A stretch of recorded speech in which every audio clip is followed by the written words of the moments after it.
mohli jsme si pro vás připravit úplně normální maturitní představení, tak jako ostatní třídy. A krásné, s trochou kultury.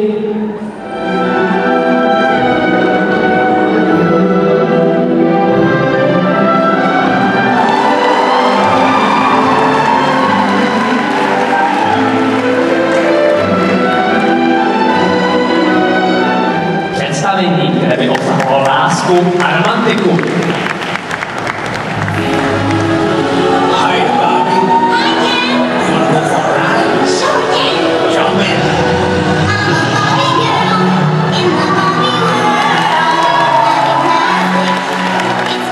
Představení, které by bylo dramatické a možná i poučné.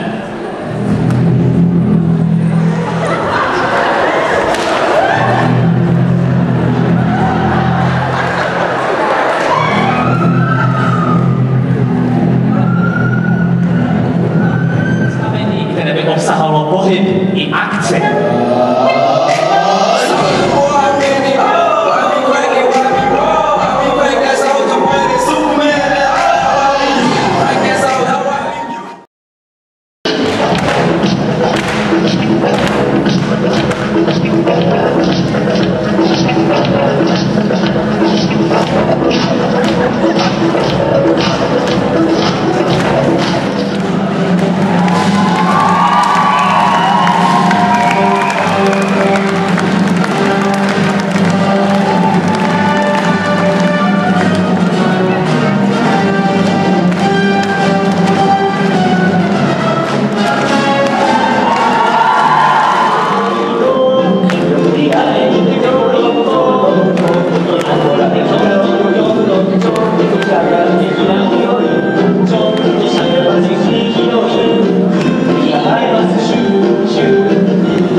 Dámy a pánové, dovolte, abych vás přivítal u této smutné příležitosti.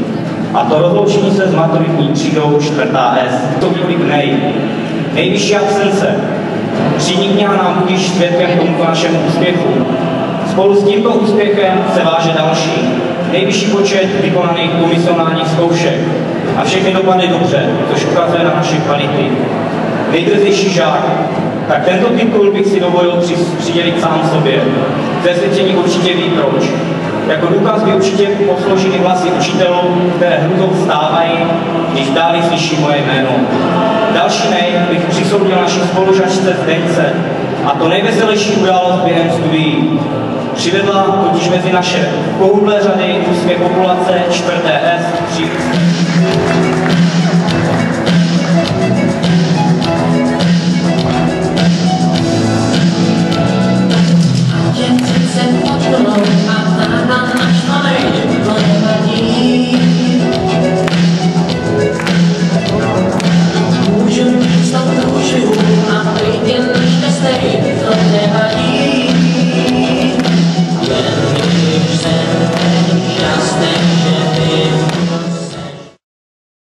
Dobrý večer.